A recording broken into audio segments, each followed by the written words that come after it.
It's 1992. A man in his 30s receives a phone call from a broker with a heavy New Jersey accent. The caller pitches him a blue-chip stock on the verge of exploding. The man, Tom Pokorny, a business owner from Illinois, hesitates. But the pitch sounds polished, confident, too good to decline. Tom runs a commercial contracting company he bought from his father. He's not a risk-taker. He's a builder, someone who works hard for every dollar. But the broker is relentless. And when that first investment doubles almost immediately, Tom's caution dissolves. He returns to the bank again and again. 50,000 becomes 100. 100 becomes 2. He tracks the market obsessively, and the numbers keep climbing. It feels too good to be real. But the dream is a setup. What Tom doesn't know is that he isn't just investing in stocks. He's walking into the biggest scam in Wall Street history. Months later, Tom checks his account and sees trades he never made. Obscure companies, and worse, large sums disappearing. Tom calls, demands answers, pleads with them to stop. Desperate, he brings in a lawyer. Eventually, the firms respond by mailing him a check for $200,000. Tom opens it in silence. It doesn't feel like a refund. It feels like a receipt. By that point, he's already down $800,000. Tom Pokorny was just one of thousands. Ordinary people, contractors, retirees, working families, all methodically drained by the same evil business model that cost investors hundreds of millions. A model built by a man who somehow still lives in wealth and luxury to this day. The so-called Wolf of Wall Street, Jordan Belfort.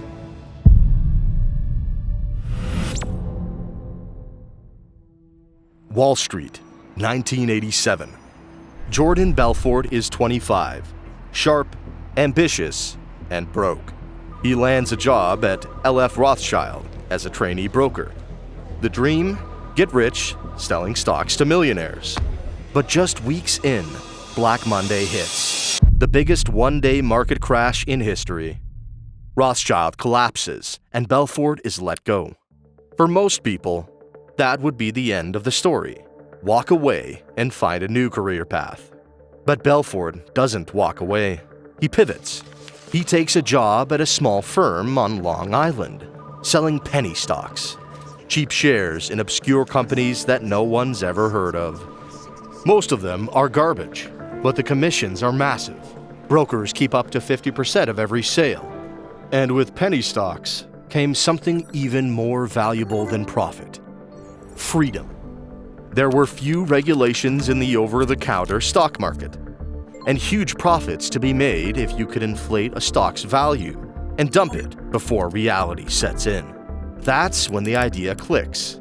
If he can take the aggressive, high-pressure tactics of Wall Street and apply them to penny stocks, he can build an empire. By 1989, at just 27 years old, he does just that. Belfort and his partner Danny Porish set up their own brokerage firm, Stratton Oakmont, and it explodes.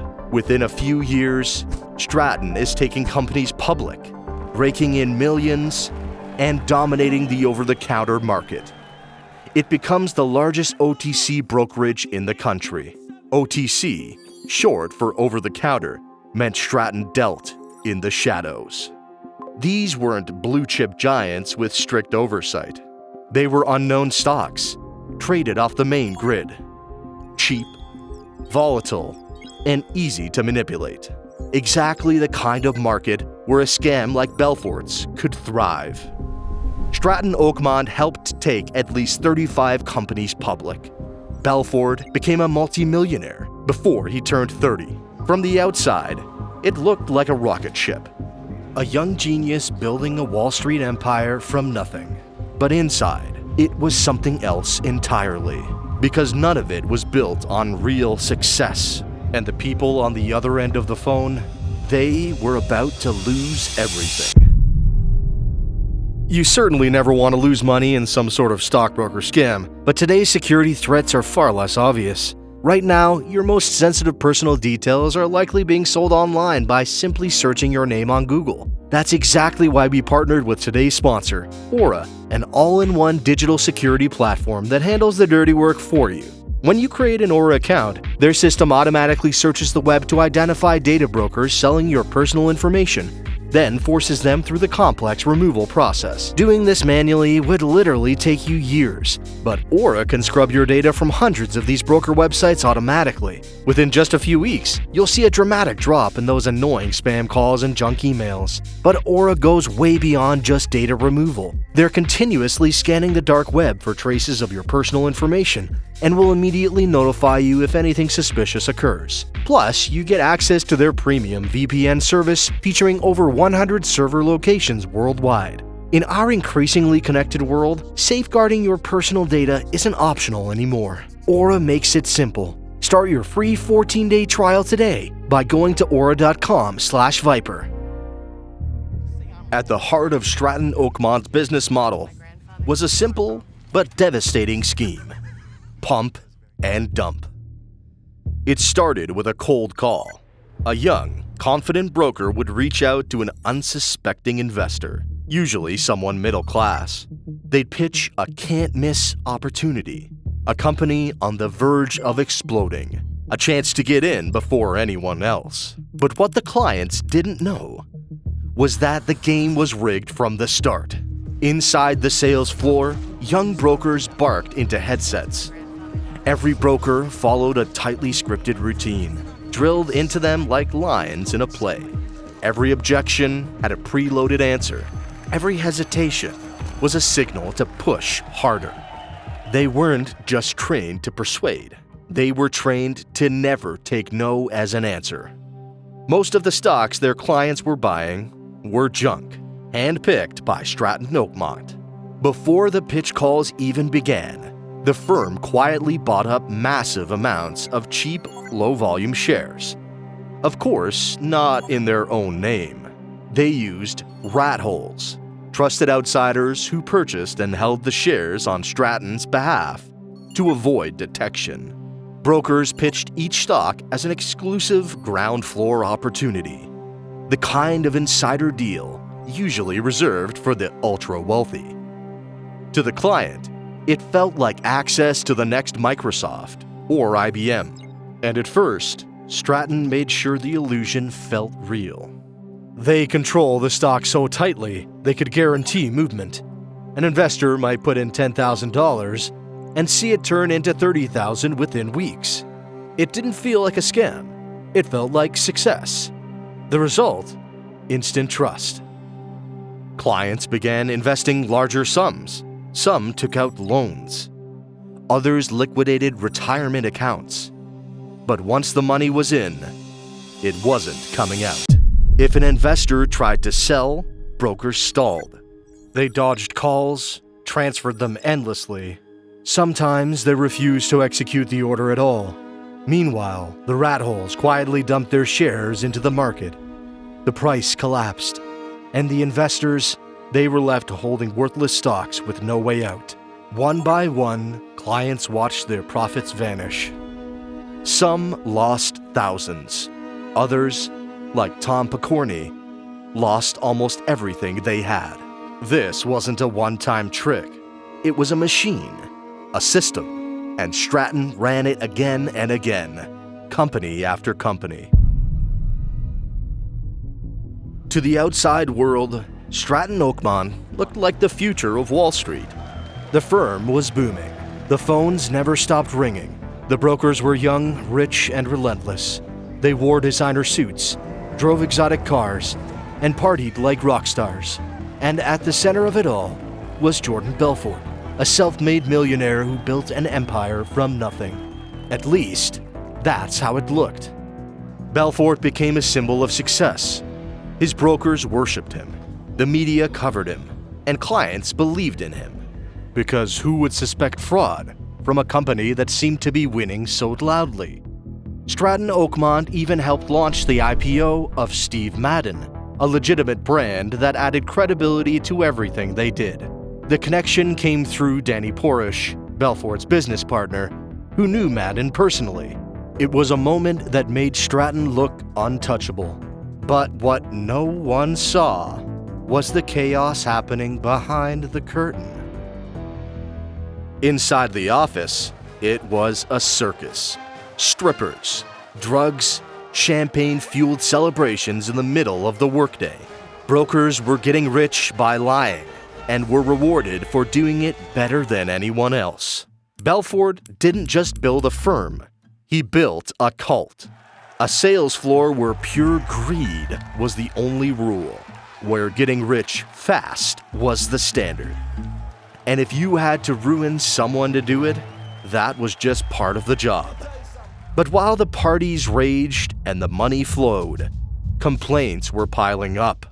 Unusual price spikes were catching the eyes of regulators. And somewhere beyond the champagne and chaos, someone had started paying attention. The SEC, the Securities and Exchange Commission, is the federal agency responsible for policing U.S. financial markets.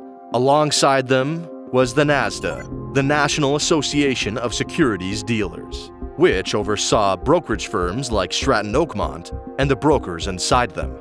Both had been watching Stratton for years, and by 1996, they'd seen enough. They permanently expelled Stratton Oakmont from the industry. It was a death sentence. Without NASDA membership, Stratton lost its license to trade securities. No more cold calls, no more stock sales, no more IPOs. The party was over.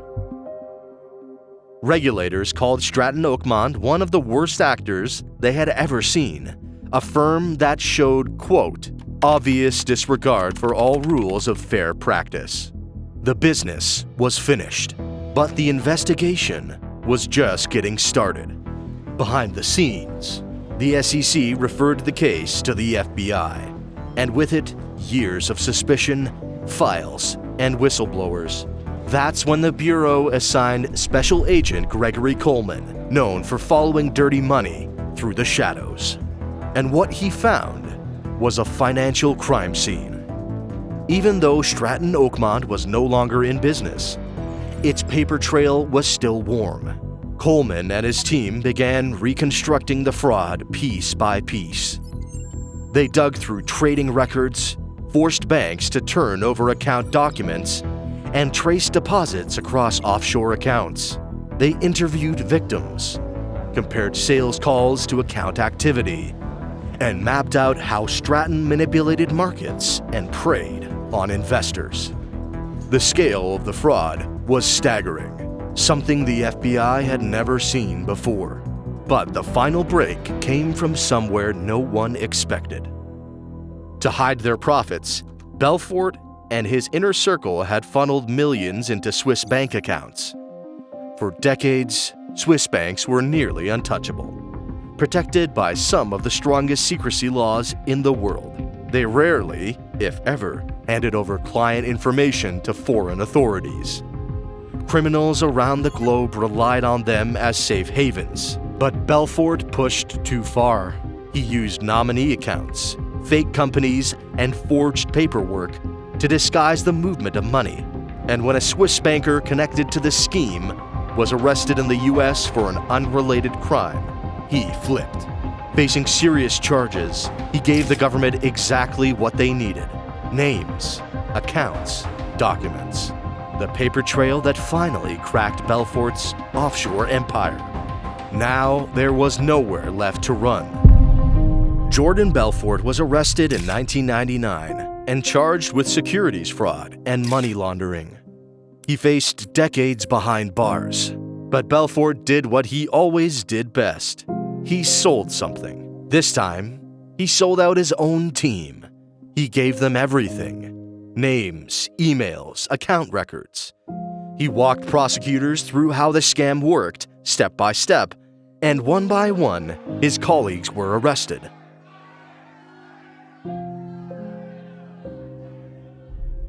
In 2003, he was sentenced to 4 years in prison. He served just 22 months. 22 months. For stealing over $100 million.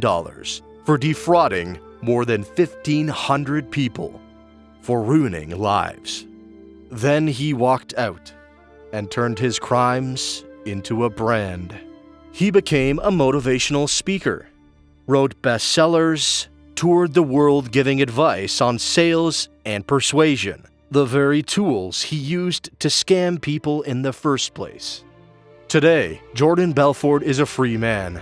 He lives comfortably, makes investments, and as of 2025 is worth an estimated $115 million. Meanwhile, the people he defrauded, retirees, small business owners, people like Tom Pokorny, are still waiting for justice, waiting to be paid back. Tom lost $800,000 to Stratton, Oakmont. He managed to rebuild his contracting business. He put his kids through college, but the dream that kept him going, an early retirement and a comfortable life after decades of hard work. That dream is gone, and he knows exactly who took it from him. Belfort was ordered to pay $110 million in restitution, but by 2013, only about $10 million had been recovered, mostly from seized property. To this day, it's unclear how much has actually been paid back to the victims. And when asked about it in a 2022 interview, this was his response. Well, you were ordered to pay back $110 million. I guess $10 million came from like properties that they sold right away. So to this day, how much have you actually paid back out of that $110 million? It doesn't matter what I pay back because I have no idea. And there's 4 people paying back into the same fund, and the number was far greater than that. But you're reading all fraudulent documents. So let's just drop. I'm not going to get into this because I think it's a waste of time. Been through it too many times. He was once required to give up 50% of his income, but that ended when his parole did. These days, he's only required to pay $10,000 a month toward the restitution. And at that rate, it will take over 800 years to pay back what he owes.